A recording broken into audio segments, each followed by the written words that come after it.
Greeley, Colorado is a town, a city, a community with rather humble beginnings.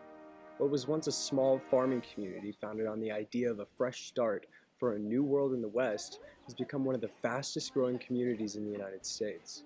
It began with a simple message from the New York newspaper editor Horace Greeley. Go west, young man.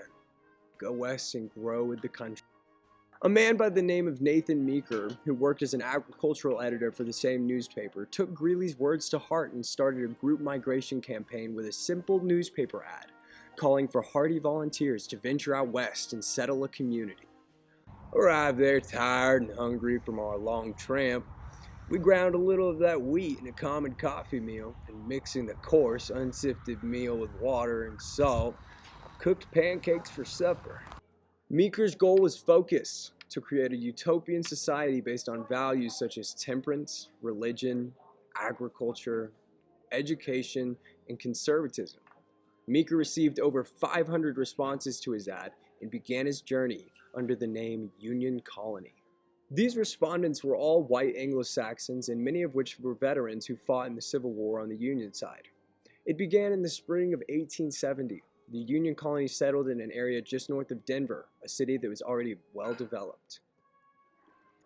During this time, Colorado was also selling cheap farmland to optimistic settlers, but this land wasn't unoccupied. The Apache, Cheyenne, Pueblo, Shoshone, and Ute were just some of the tribes who inhabited these lands.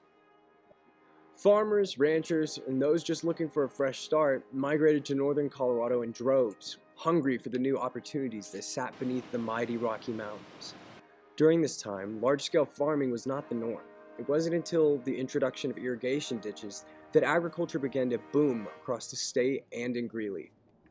It was founded on a set of principles, and those principles apply today. Nathan Meeker started with a concept of what community should be. He created principles to live by, and then he solicited people to join him in this experiment. And that was 1870 when they came to Greeley. Most of these farms supplied the mining towns and camps near the mountains, so the use of the steam locomotive became incredibly important in the development of the farm town. But it wasn't until the Denver Pacific Railway connected to the Evans Station that the boom of the agriculture in Colorado became history. Only remaining in town long enough to ascertain where we might temporarily pasture our horses and go into camp, and being directed to Island Grove Park, we proceeded there without delay.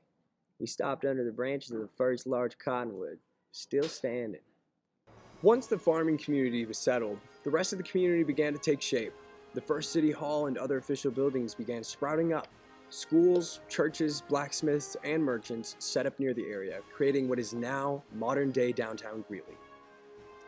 The community had begun to find itself growing more and more as migrants visited the area based on their foundational ideas and beliefs. The people of Union Colony of Greeley had firmly established themselves in the landscape of Colorado, and with the addition of the State Teachers College in 1889, folks had more than enough reasons to move. In 1889, the State Teachers College was founded in Greeley. After a few name changes, it became the University of Northern Colorado in 1970, a school still admired and revered for its teaching program. Once the community became settled, and Meeker built up his two-story adobe house, he took it upon himself to start the community newspaper, aptly named the Greeley Tribune, paying homage to the very paper that started his campaign. The Tribune began publishing in November of 1870. It started as a weekly paper up until the 1910s when daily print became more common. The history of Greeley is not fully understood without the inclusion of the Tribune. It was one of the first iconic pieces of the Union Colony, and to this day continues to serve the community with news and stories about those that create it. Meeker's mission statement for the Tribune was simple: to call attention to the attractions and wonderful resources of the Rocky Mountain country, in addition to the mindset centered around the idea that the highest power that man can exhibit grows out of mental culture, out of well-established habits of industry. At first, Meeker hired his children as reporters and writers. His son Ralph started as the managing editor and sole publisher. Meeker's daughters wrote obituaries and society news. the Greeley Tribune began a journey that would cement it as one of the longest-running newspapers in the country. The Tribune was thriving along with the community, but tragedy struck in 1879 when Nathan Meeker was killed along with 10 other employees of the White River Indian Agency in the western parts of the state. Along with his work in the Tribune, Meeker started the White River Indian Agency with the goal to convert the nearby Ute Indian tribes to Christianity and introduce them to farming.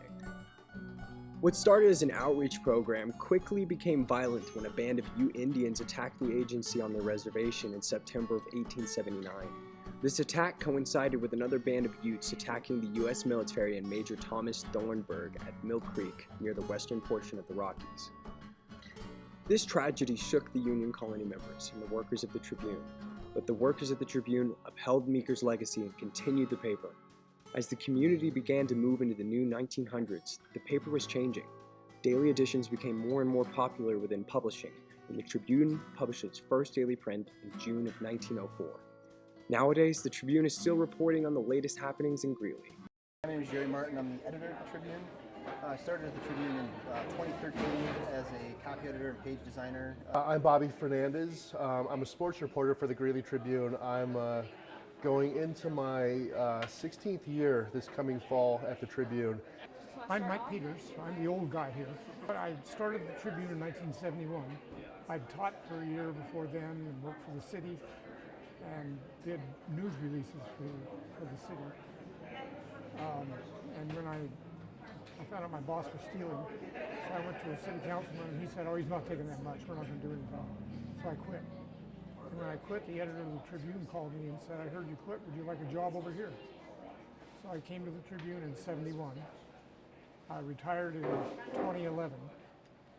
I covered police, courts, did photography, did feature stories all those years.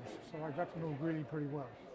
The Greeley Tribune covers the news of a city with over 100,000 people. The paper does this with less than 10 reporters. I feel like there still is sort of that small town feel, and when you have smaller town type of communities, I feel like in many cases the identity of the town is derived from the newspaper. Always the Tribune has had this intense bond with its community. I mean, I still get calls all the time from Grandma when little Johnny's name's not in the newspaper. If I miss one game, I mean, we cover 21 schools, and during any given high school sports season, I might be covering 80 teams, but if I miss that one game, I'll still get a call from Grandma, which kind of warms my heart in a way. I've written columns for many years. When the Tribune first started, they used Horace Greeley's handwriting to write Greeley Tribune across the top of the paper. Well, a paper in Cincinnati couldn't read it, and they said, "We'd like to welcome a new newspaper to America, the Gnarly Trombone in Greeley, Colorado." My wife saw that and said, "That looks like somebody's writing something they don't know anything about, so it'd be a good name for your column." Working for a newspaper exposes one to the high and low points of a city. Probably my most interesting story that I covered in the Tribune. It was a murder of a 7-Eleven clerk. She was kidnapped out of the store. Her body was found in a cornfield west of town by 83rd Avenue. And it took them 30 years to solve the case, but they finally did. And on the night she disappeared, I was riding with the cops on a drug bust and heard it come over the radio that she had disappeared from the store. So I kept following it, went out there where her body was found. They called in a psychic on the case, and it made it very interesting to do that. But the police were dedicated to stopping crime, and we had some good police chiefs then, too, that did a lot of work in that direction. And I made a lot of friends with the police department. So sometimes things got difficult. I've had 5 different occasions where I had death threats. Police have watched my house at night sometimes. I had to get a restraining order on one guy because he said he was carrying a sword and was going to cut off my head if he saw me. So there's been some difficult ones at times.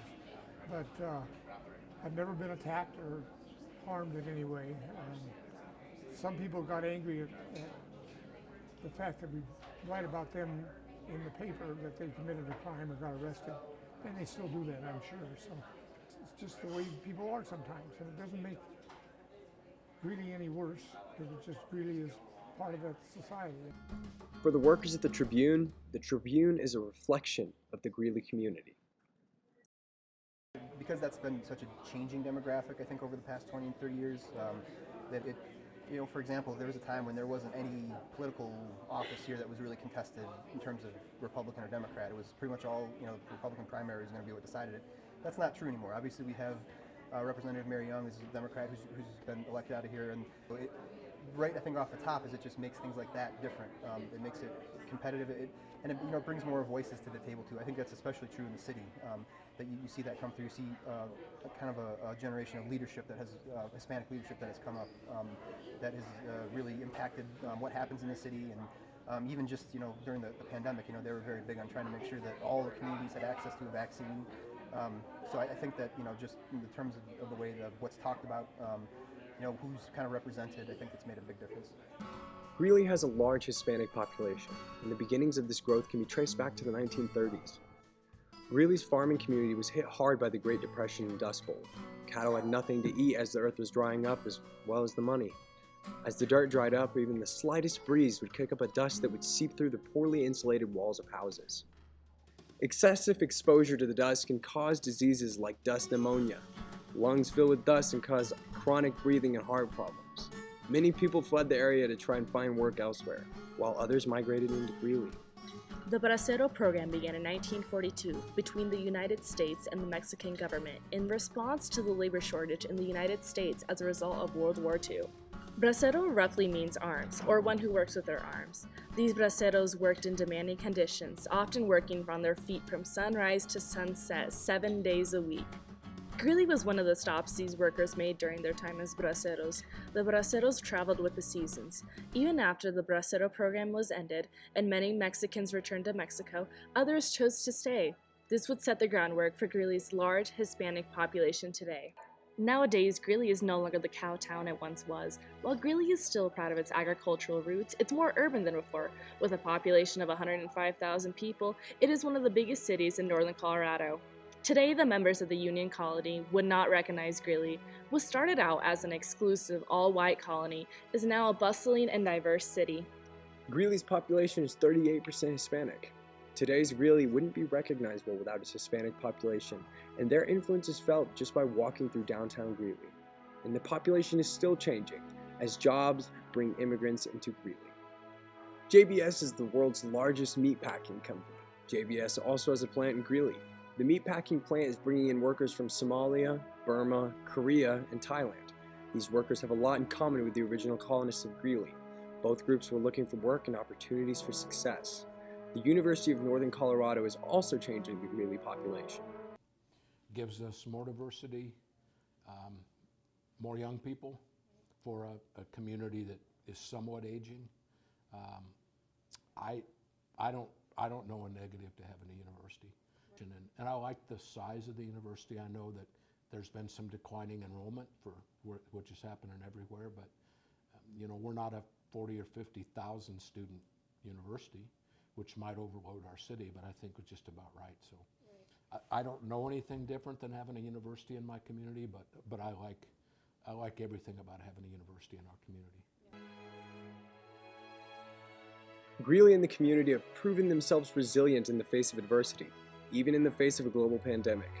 COVID-19 forever changed Greeley, but displayed how strong the community is. People looked after one another in the ways that they could. The sense of community shines through even during the toughest of times.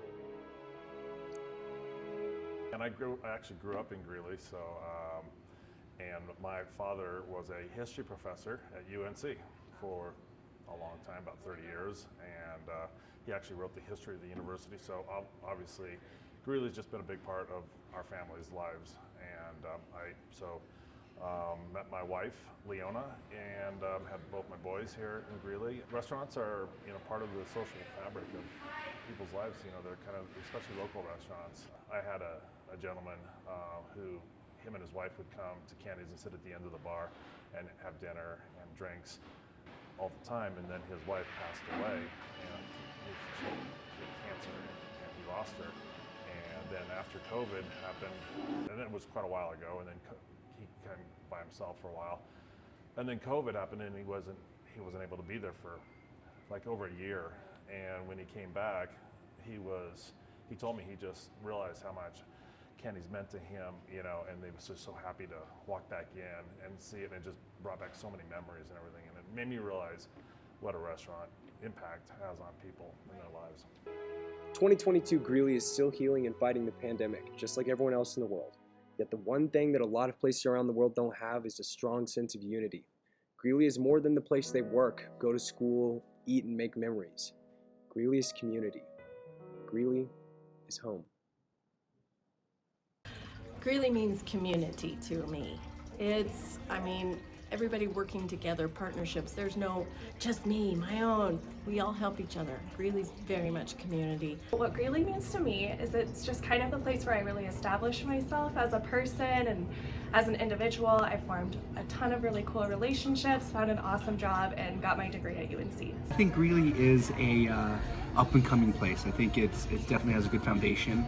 I think being that it is a college town, there is a lot of opportunity for growth and for young people. Family's been here for, well, I've been here for 23 years. My wife was born and raised here. My kids are all raised here.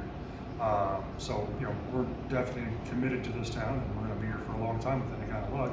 From what I hear, Greeley is the quickest expanding city in the U.S. right now. It's definitely being developed, dragged kicking and screaming into the modernity of the Front Range, but it's going to benefit everyone. A rising tide raises all ships, as they say.